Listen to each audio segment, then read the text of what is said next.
My name is Sierra Thompson, and I was 34 years old when my sister looked me in the eye and told me to find somewhere else to die.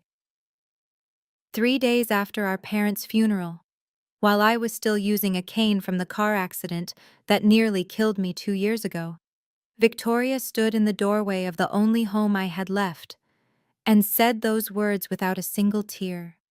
She had brought moving boxes, she had brought her husband, and she had brought a cruelty I never knew lived inside her. Our parents had just been buried. The flowers on their graves hadn't even wilted yet, and my sister, my own blood, was throwing me out of the house where I'd spent the last 2 years recovering, healing, and caring for the very people she barely visited. She thought I had nothing. She thought I was useless. She thought wrong. Before I tell you what happened at the lawyer's office 3 days later, please take a moment to like and subscribe, but only if you truly enjoy this story. Let me know in the comments where you're watching from and what time it is there. To understand why those words cut deeper than any knife, I need to take you back to the day everything changed. 2 years before my parents died, I was a landscape architect with my own small firm in Hartford. I designed gardens for wealthy clients, restored historic estates, and had just landed a contract with the city's botanical society. Life was good. Life made sense. Then a drunk driver ran a red light. I don't remember the impact. I only remember waking up in a hospital room with metal rods in my spine and doctors explaining that I might never walk again. The surgery took 11 hours. The recovery would take years. My apartment had stairs I couldn't climb. My office had projects I couldn't manage. My savings had limits that medical bills didn't respect. So when my parents offered their guest room on the first floor, I said yes. I moved back into the house where I grew up, into the bedroom that still had my high school track trophies on the shelf. For 18 months, I used a wheelchair. I learned to navigate door frames and bathroom tiles and the particular humiliation of needing help with things I'd done alone since childhood. My mother read to me on bad days. My father built a ramp for the back porch so I could sit in the garden. Victoria called once a month, sometimes less. She never asked about my physical therapy. She never asked how I was managing.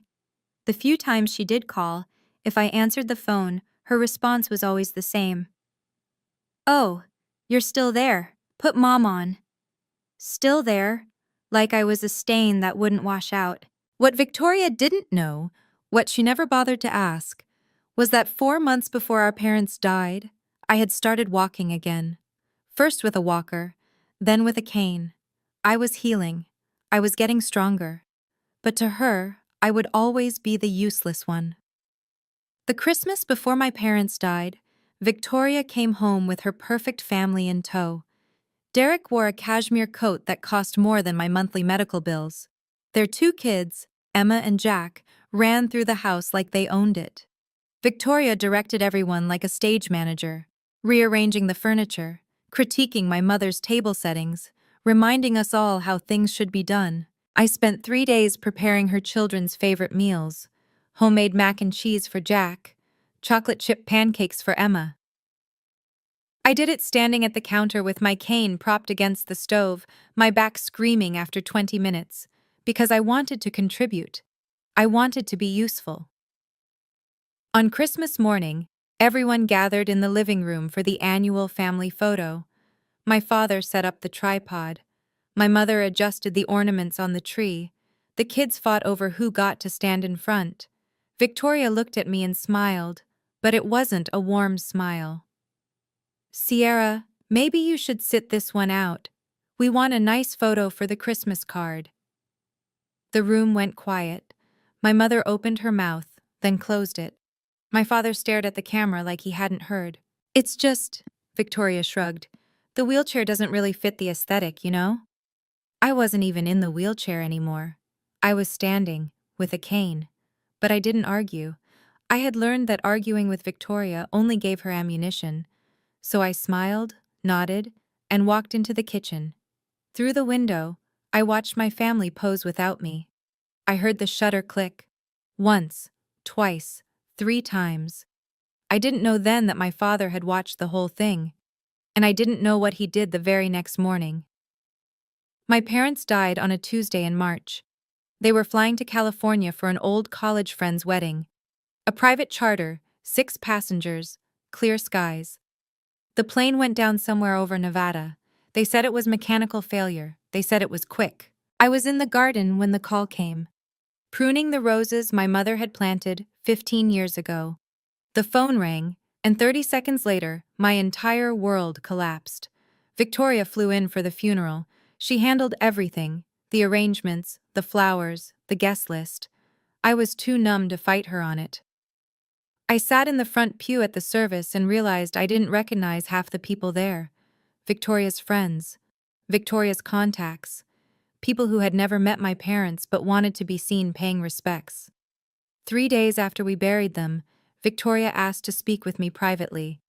She found me in the living room, surrounded by sympathy cards I couldn't bring myself to open. She didn't sit down. She stood in the doorway with her arms crossed, Derek hovering behind her like a shadow. "I've spoken with the lawyer," she said. "Everything goes to me, the house, the accounts, everything." I looked up. "What lawyer?" "The lawyer?" She waved her hand dismissively. "Mom and Dad's estate attorney. He confirmed it." "Did he give you documents? A copy of the will?" Victoria's eye twitched, just slightly. "I don't need to show you anything. You have 2 weeks to find somewhere else to live." Something cold settled in my stomach. Victoria had said the lawyer. Not a name, not a firm, just the lawyer. My parents had used Harold Whitmore for over 20 years. If Victoria had actually spoken to him, she would have said his name. She was bluffing. That night, I sat alone in my parents' study and took inventory of my life. No job. I had closed my firm 18 months ago when the medical bills made it impossible to keep the lights on. No savings. What little I had went to co-pays, specialists, and the endless parade of prescriptions that kept my spine from seizing up. No income. Disability payments covered the basics, barely. And now, apparently no home. I looked around the room. My father's desk, worn smooth by 40 years of use. My mother's reading chair, the fabric faded where she always rested her head. The window that looked out over the garden we had built together, her planting, me designing, both of us dreaming about what it could become. This house wasn't just 4 walls and a roof. This was where I took my first steps, where I learned to ride a bike in the driveway, where my mother taught me to cook and my father taught me to argue. Every room held a memory. Every corner held a piece of my parents. If I walked away now, I wouldn't just lose a house. I would lose them all over again. And worse, I would be proving Victoria right. I would be accepting that I was useless, that I didn't deserve to be here, that I was worth nothing. I couldn't accept that. I wouldn't. I started opening drawers, looking for something, anything, a clue that Victoria was wrong. In the bottom drawer of my father's desk, beneath old tax returns and faded photographs, I found a business card. Harold Whitmore, estate attorney. I turned it over. On the back, in my father's careful handwriting, were 6 words. Call him. He knows everything. My father never wrote notes. Never. So why this one? 3 days later, Victoria came back. I was in the living room, practicing my walking without the cane. The physical therapist said I was ready to try. I wanted to prove I could do something on my own. The front door slammed open. Victoria walked in carrying cardboard boxes, Derek trailing behind with more. She dropped them at my feet, the hollow thud echoing through the room. "Pack your things," she said. "You have until Friday." "Victoria, I need more time. I'm still..." "Still what? Still pretending to be sick?" "I was in a car accident. You know that. 2 years ago." She kicked one of the boxes toward me. "You've milked it long enough." Derek shifted uncomfortably. "Honey, maybe we should..." "Stay out of this, Derek." Behind me, I heard Rose, the nurse who had cared for my parents in their final months, come in from the kitchen. She stopped in the doorway, her eyes wide. Beside her stood Maggie, our neighbor of 40 years, who had come to drop off a casserole. They both heard what came next. Victoria stepped closer, close enough that I could smell her perfume, something expensive and sharp. She looked at me the way you look at garbage that needs to be taken out. "Find somewhere else to die," she said. "You're useless now." The words hung in the air. Rose made a small sound. Maggie's hand went to her chest. Victoria didn't even glance at them. To her, they were invisible, unimportant, but I saw Rose do something strange. She pulled a small notebook from her pocket and wrote something down. Quick, discreet, like she was noting a patient's vitals. At the time, I didn't understand why. Later, I would. Maggie was the first to move. She stepped forward, her 70-year-old frame suddenly rigid with the kind of anger that only decades of friendship can produce. She had known my mother since before I was born. She had held me as a baby. She had watched both Thompson girls grow up, and she had clearly picked a side. "Victoria Eileen Thompson," Maggie's voice could have cut glass. "Your mother would roll in her grave if she heard you right now." Victoria turned slowly, her face arranged in polite confusion. "I'm sorry. Who invited you into this conversation?" "I've known this family 40 years, longer than you've been alive, young lady. This is family business. I was family before you learned to walk." Maggie moved to stand beside me, her hand finding my arm. "Eleanor loved both her daughters, but she wasn't blind, Victoria. None of us were." Something flickered across Victoria's face. Uncertainty, maybe, or just annoyance at being challenged. Derek stepped forward, reaching for his wife's elbow. "Vic, come on. We can discuss this later." "Don't touch me." She pulled away, her voice rising. "My mother left me in charge, not her. Not some neighbor who thinks she has a right to—" "Your mother didn't leave you in charge of anything." Maggie's words were quiet, final.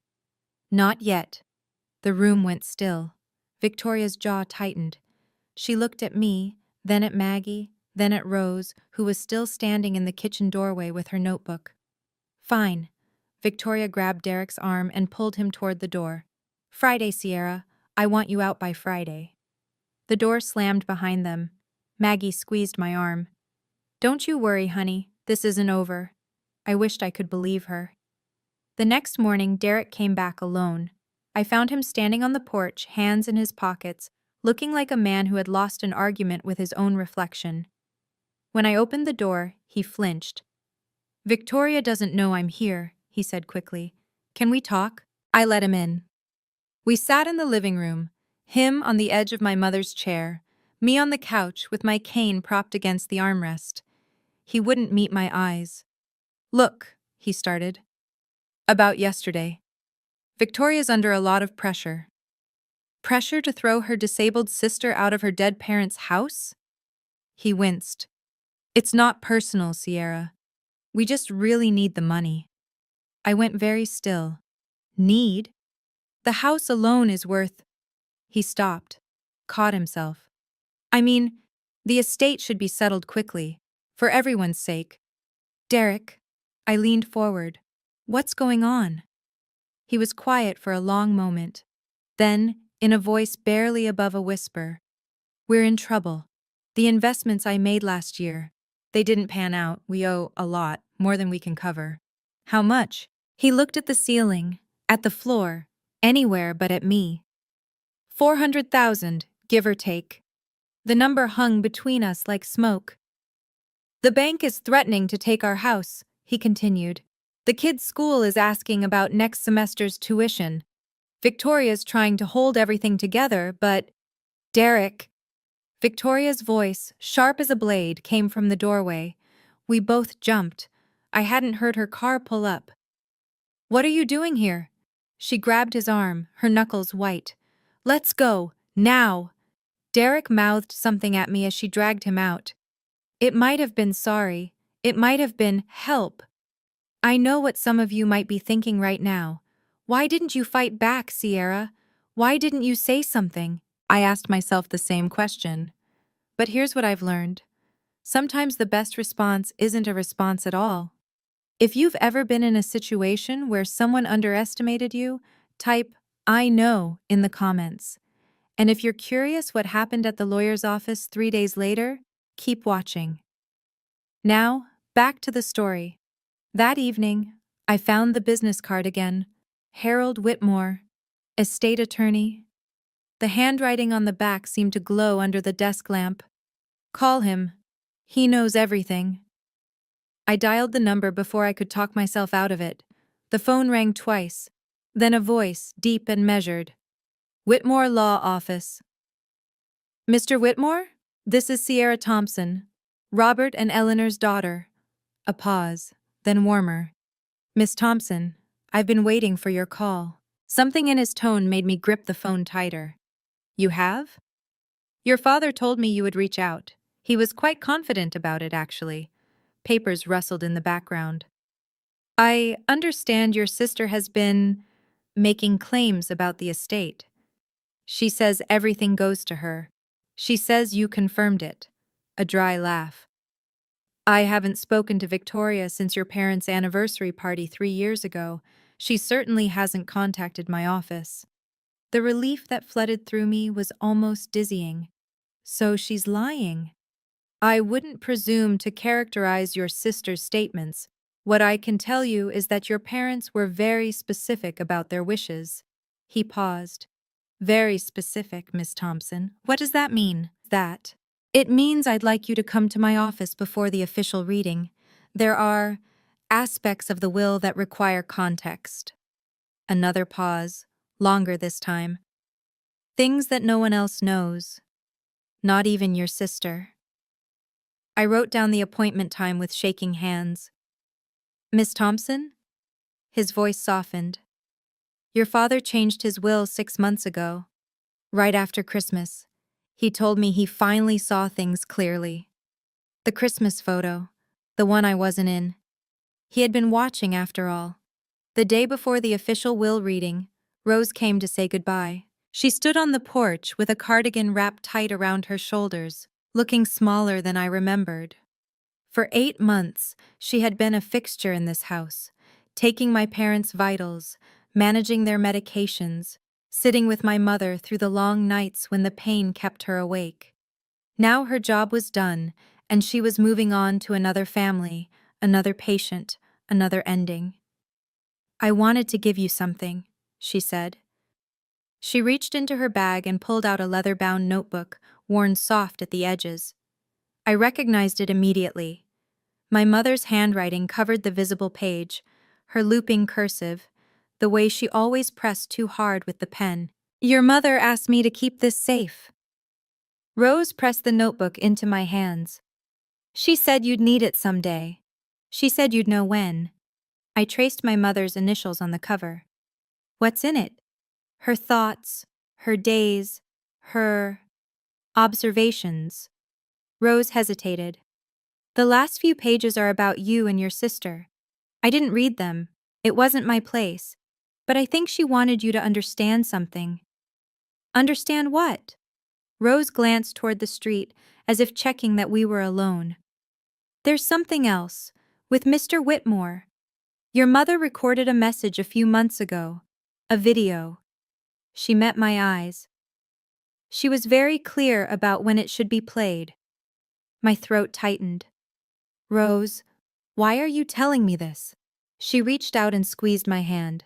Your mother knew, Sierra. She knew what Victoria would do, and she prepared. Rose stepped back toward her car. Your parents loved you both, but they weren't blind. The notebook felt heavy in my hands, like a promise, like a warning.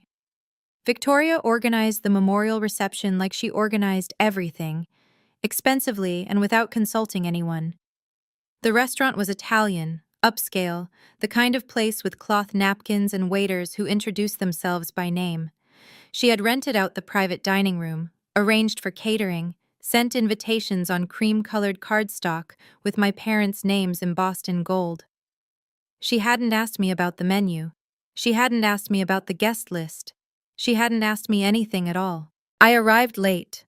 My taxi had gotten stuck in traffic, and walking from the parking lot with my cane took longer than I'd planned. By the time I reached the entrance of the private room, Victoria was already standing at the head of the long table, a glass of wine in her hand, giving a speech. 40 people sat before her. Aunts and uncles I barely recognized. Friends of my parents whose names I'd forgotten.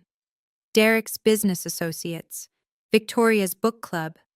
A sea of faces, some grieving, most just there to be seen.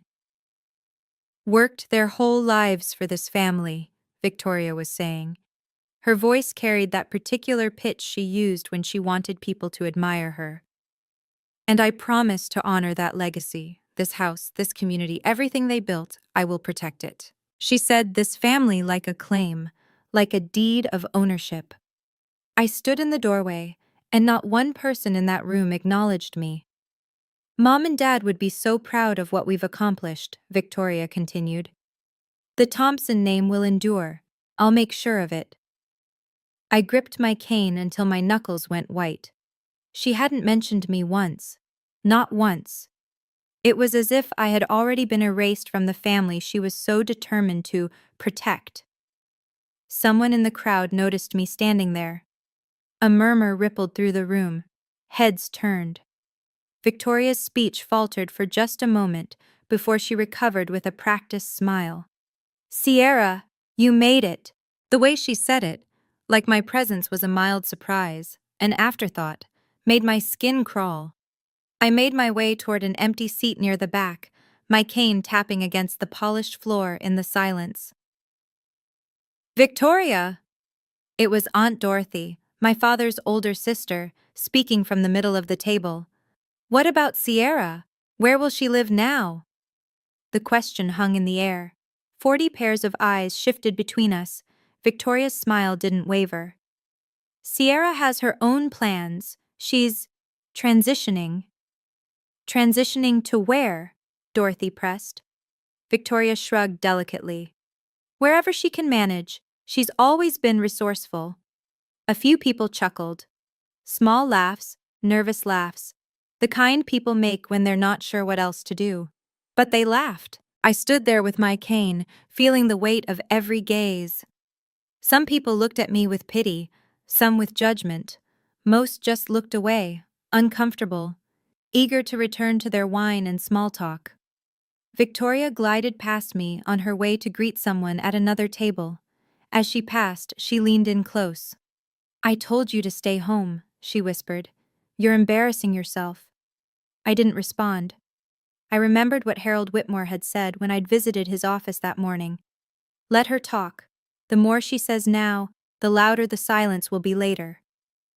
So I found my seat. I folded my hands in my lap, and I waited. Victoria had no idea what was coming.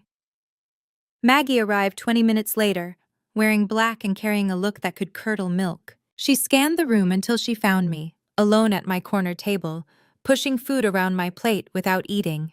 Then her gaze shifted to Victoria, who was holding court near the bar, laughing at something Derek had said. Maggie's jaw tightened. She walked straight toward me. Is it true? She asked, sitting down. What Dorothy just told me, did Victoria really say you're transitioning? I nodded. Maggie stood back up. Before I could stop her, she raised her voice loud enough to cut through every conversation in the room. Eleanor and Robert would be ashamed if they could see this. The room went silent. Victoria turned, her wine glass frozen halfway to her lips. Excuse me? Victoria's voice was ice. You heard me. Maggie didn't flinch. This girl, she pointed at me, took care of your parents every single day while you were too busy to visit. She bathed them, she fed them, she held your mother's hand when she was scared. Maggie's voice cracked, but she kept going. What did you do, Victoria? Send flowers? Someone gasped. Derek stepped forward, reaching for Victoria's arm, but she shook him off. You have no right. I have every right. I was Eleanor's best friend for 40 years. Maggie moved to stand beside me, her hand on my shoulder. And I know exactly what kind of daughter you've been. The silence was absolute. Someone coughed. A fork clinked against a plate. Victoria's face had gone red, then white. For the first time, I saw something crack in her composure, something uncertain. Maggie leaned down and whispered in my ear. I talked to Harold this morning. He told me what's coming. Just wait, honey. Just wait. 3 days later, I walked into Harold Whitmore's office on the 12th floor of the Hartford Financial Building. The receptionist directed me to a conference room at the end of the hall, all dark wood and leather chairs, floor-to-ceiling windows that looked out over the city. The kind of room where important things happened. Victoria was already there. She sat at the head of the table like she owned it, her Hermes bag positioned just so, her posture perfect. Derek sat beside her, scrolling through his phone with the desperate energy of a man who wanted to be anywhere else. I took a seat across from them. My cane leaned against the chair. Victoria didn't look at me. Harold Whitmore entered with a leather briefcase and a court reporter trailing behind him. He was older than I remembered, silver-haired, distinguished, with the kind of calm that comes from decades of delivering life-changing news to people who weren't ready to hear it. "Thank you all for coming," he said, settling into his chair.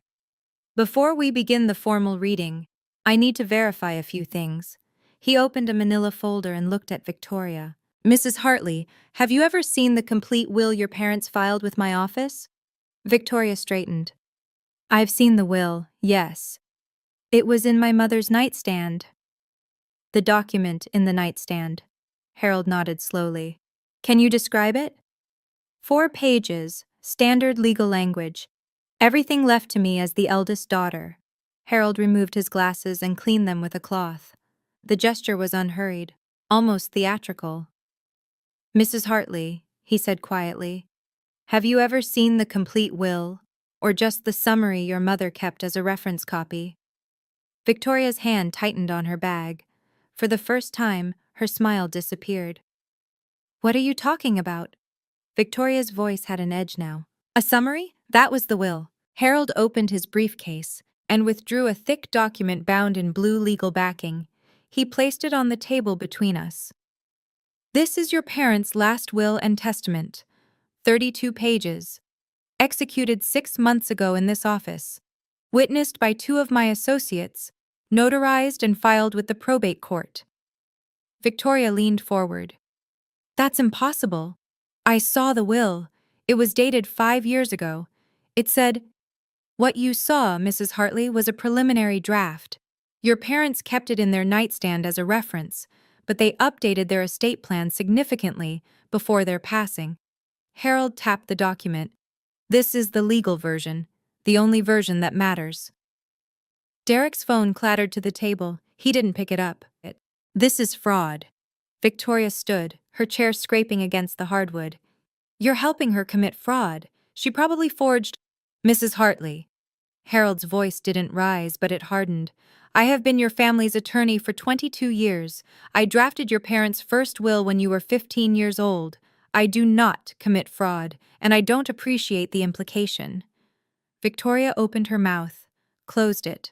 Her hands were shaking. "Sit down," Harold said.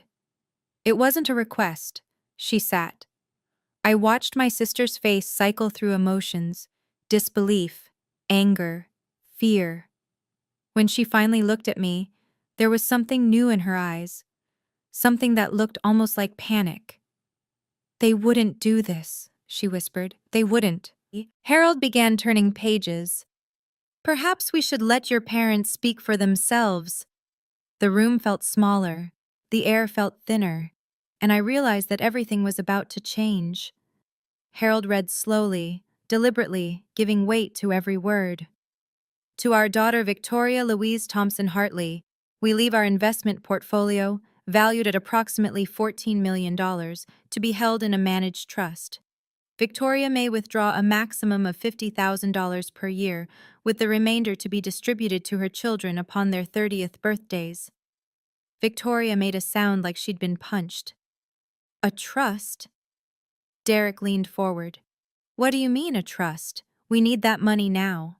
Harold continued as if Derek hadn't spoken. "The document includes a letter from your parents explaining their reasoning. Shall I read it?"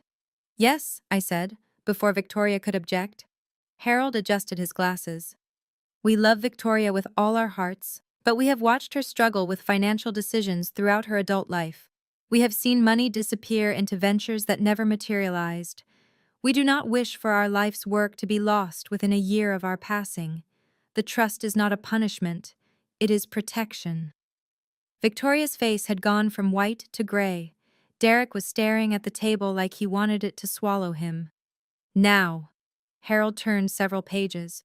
Regarding the family home and surrounding property valued at approximately $4 million, I stopped breathing.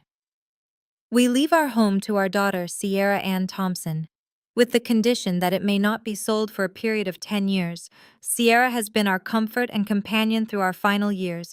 She has tended our garden, held our hands, and given us peace. The house belongs to her. She has earned it. My vision blurred. Somewhere far away, Victoria was saying something, objecting, demanding. But I couldn't hear her. All I could hear was my parents' voices, reaching out from beyond the grave. "There's one more thing," Harold said. He reached into his briefcase and withdrew a USB drive. "Your parents recorded a video message to be played at this reading. They were quite insistent about it." Victoria's head snapped up. "What video? I never knew about any video." "That was the point, Mrs. Hartley." Harold connected the drive to a laptop, and a moment later, my mother's face appeared on the screen mounted on the wall. She was sitting in our living room, in her favorite chair by the window. My father stood behind her, his hand on her shoulder. They both looked tired. They both looked determined. "Girls," my mother began, "if you're watching this, it means we're gone, and it means things have unfolded the way we feared they might." My father spoke next. "Victoria, you're our firstborn. We've loved you since the moment you arrived, but love doesn't mean blindness. We've watched how you treat your sister. We've seen the way you dismiss her, diminish her, push her aside." My mother's eyes glistened. "Sierra, you are not useless. You never were. You are our quiet strength. While Victoria chased things that glittered, you stayed, you cared, you showed up." "We changed our will after Christmas," my father said. "After we watched Victoria exclude you from the family photo. After we heard her tell your mother that you were dragging us down." His voice cracked. "We weren't going to let our death become another way for you to be erased." My mother reached toward the camera. "We hope you two can reconcile. We really do. But if you can't, if Victoria continues down this path, at least Sierra will never be thrown out of her own home." The screen went dark. I couldn't see through my tears. But I heard Victoria's chair scraping back as she stood and walked out without a word. If you've ever had someone in your family finally see your worth, even if it was too late, you know exactly how Sierra felt in that moment. Type "finally" in the comments if this scene hit home for you. And for those wondering what Victoria did next, trust me, the story isn't over. The real confrontation was about to begin. But first, let me know. Do you think Victoria deserved what she got, or was it too harsh? Comment below. Now, back to the story. Victoria didn't get far. I found her in the hallway outside the conference room, leaning against the wall with her arms wrapped around herself. Derek stood a few feet away, phone pressed to his ear, speaking in urgent whispers to someone. A bank, maybe. A creditor. The people who were circling their lives like sharks. When Victoria saw me, something broke. "This isn't fair." Her voice was raw. "You don't understand. I have a family to support. I have responsibilities. You have a sister you told to find somewhere else to die." She flinched. "I didn't mean—" "Yes, you did." I kept my voice steady. "You meant every word. You've meant every word for years. You don't know what it's like." She was crying now, mascara streaking down her cheeks. "Derek's investments collapsed. We owe $400,000. The bank is going to take our house. My children are going to lose their home, and you—" She pointed at me with a shaking finger. "You don't have anyone. You don't have kids. You don't need the money." I let her words hang in the air between us. "You're right," I said quietly. "I don't have kids. I don't have a husband. I don't have any of the things you think make a person valuable." I took a step closer. But I also didn't spend years treating my own sister like garbage. I didn't stand in our parents' house 3 days after their funeral and tell you to find somewhere else to die. Victoria's shoulders shook. For a moment, she looked like the little girl I remembered from childhood. Lost. Scared. But then I remembered all the years she made me feel worthless. And I remembered that compassion has limits. I could have destroyed her in that moment. I could have listed every cruel comment, every dismissive gesture, every time she made me feel like I didn't deserve to exist. I could have told her exactly what I thought of her perfect life, and her perfect image, and her perfect lies. But that's not who I am. That's not who my parents raised me to be. So instead, I leaned on my cane and spoke calmly. You told me to find somewhere else to die. I found somewhere. I paused. It's called home. Victoria's breath caught. I'm not going to gloat, Victoria. That's not who I am. But I am going to set a boundary. I met her eyes. You will never speak to me like that again. Ever. Not in private, not in public, not in front of your children. I am done being your punching bag. She stared at me like she was seeing me for the first time. I have a proposal, I continued. The trust gives you $50,000 a year. That's not nothing, but I know it won't solve your immediate problems. I took a breath. I'm willing to loan you what you need to pay off the bank. No interest. Reasonable terms. Enough to save your house and keep the kids in school.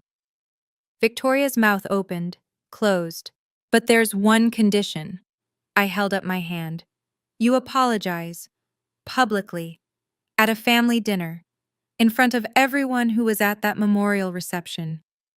You tell them what you said to me, and you tell them you were wrong. The hallway was silent. Derek had stopped his phone call. He was staring at me like I had grown a second head. Victoria wiped her eyes. And if I don't? Then you figure it out alone. Your choice. Victoria didn't answer. She looked at Derek, who looked at the floor. Then she gathered what remained of her composure, picked up her bag, and walked toward the elevator. Derek followed without a backward glance. The doors closed behind them, and I was alone in the hallway. Harold Whitmore appeared beside me a moment later, a gentle hand on my elbow. Miss Thompson, we still have paperwork to complete. I nodded and followed him back to the conference room. The court reporter had left. The video was dark, just Harold and me, and the weight of everything that had happened. He slid documents across the table, deeds, account transfers, signature pages. I signed where he indicated, my hand trembling slightly. Your parents were proud of you, Harold said as I signed the last page. They told me so many times, your mother especially. He removed his glasses and rubbed his eyes. She said you were the only thing that made those last months bearable. I couldn't speak. She also said something else. Harold pulled a sealed envelope from his briefcase. She asked me to give you this after the reading, a letter, just for you. I took the envelope. My mother's handwriting on the front. For Sierra. When you're ready. One more thing. Harold stood and shook my hand. Your father asked me to tell you that he changed the will the day after Christmas. He said, Harold's voice caught. He said he finally understood which daughter saw them as people and which one saw them as a bank account. I walked out of that office with the deed to my childhood home, $14 million in a trust with my name on it, and a letter from my mother pressed against my heart. It didn't feel like victory. It felt like grief. 1 month later, I moved into my parents' bedroom. It felt strange at first, sleeping where they had slept, waking up to the same view of the garden that my mother had seen every morning for 30 years. But it also felt right, like they had saved a space for me. I continued my physical therapy 3 times a week. Most days, I didn't need the cane at all anymore. I was walking on my own, cooking my own meals, starting to imagine what a future might look like. The neighborhood had changed in small ways. People who had attended the memorial reception, The ones who had laughed when Victoria called me resourceful now crossed the street when they saw me. Word had spread about the will reading, about the video, about what Victoria had said, and what she had lost. They were embarrassed. Good. Victoria and Derek sold their house in Greenwich for $650,000. After paying off their debts, they had barely enough left for a security deposit on a two-bedroom apartment in a town 40 minutes away. Derek was fired from his firm when his failed investments came to light. Something about unreported losses and angry clients. He was working at a regional bank now, a fraction of his former salary. Their children had transferred from private school to public. Victoria told people it was because the public school had a better arts program. Nobody believed her. She called me once, 3 weeks after the reading. "Is your offer still available?" Her voice was flat, exhausted. "Yes. I'm not ready to apologize yet." I was quiet for a moment. "Then I'm not ready to write a check." The line went dead. But she had called. That was something. It wasn't forgiveness. But it might have been the beginning of accountability. 2 months after the reading, I finally opened my mother's diary. I had been carrying it with me since Rose gave it to me, keeping it on my nightstand, sometimes holding it while I fell asleep, but I hadn't been able to read it. The thought of hearing my mother's voice again, even through her handwriting, felt like opening a wound I wasn't sure I could close. But that night, sitting in her garden under the stars, I was ready. The entries were mundane at first: grocery lists, doctor's appointments, notes about the weather and which plants were blooming. My mother had always been a practical woman, even in her private thoughts. Then I reached the last 10 pages, about Victoria. "I love my eldest daughter, but I worry for her. She chases something she can never catch: approval, success, the appearance of perfection. I hope she finds peace someday. I hope she realizes that what she has is enough." About me. Sierra doesn't know how much she saved us.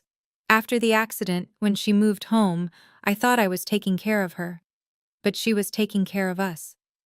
Just by being here, making breakfast, reading to me, sitting with Robert in the garden, she saved us from a loneliness I didn't know we were drowning in. The last entry was dated 3 weeks before the accident. "Sierra is my mirror, patient, quiet, strong in ways nobody notices until it's too late." I should have told her more often. I should have said the words out loud instead of just writing them here. If you're reading this, Sierra, know this: you were never useless. You were everything. I closed the diary and looked up at the sky. The tears came, but they were different this time. They weren't grief. They were release. 6 months after my parents' death, I returned to work. Part-time at first, consulting for a landscape design firm in Hartford. Small projects, nothing too demanding.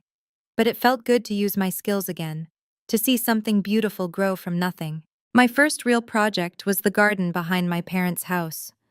My mother had planted roses, hydrangeas, a small vegetable patch that had gone wild in the months since she'd been able to tend it.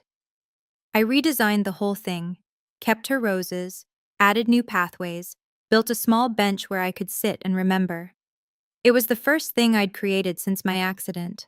It wouldn't win any awards, but it was mine. It was home. Victoria sent a letter 4 months after the will reading. Not a phone call, not a visit, a letter. "I've been thinking about what you said, about what I said, about all of it. I'm not ready to apologize in front of everyone. I don't know if I'll ever be ready, but I want you to know that I'm trying to understand why I became this person. And I'm sorry, even if I can't say it out loud yet. I'm sorry." I read the letter 3 times. Then I put it in my desk drawer, next to our mother's diary and our father's business card. It wasn't the apology I'd asked for. It wasn't public. It wasn't accountability. But it was something. We weren't close after that. We probably never would be. But we could be in the same room without pretending the other didn't exist. We could exchange birthday cards. We could, maybe, build something new. My name is Sierra Thompson. I was told I was useless. I was told to find somewhere else to die. I found home instead. If Sierra's story reminded you that your worth isn't defined by what others think of you, I want to hear from you. Type "boundaries matter" in the comments if this resonated with you. And if you've ever been underestimated by your own family, share your story below. I read every single comment. If you want more stories like this, check out the video in the description. And don't forget to subscribe so you don't miss the next one. Thank you for watching.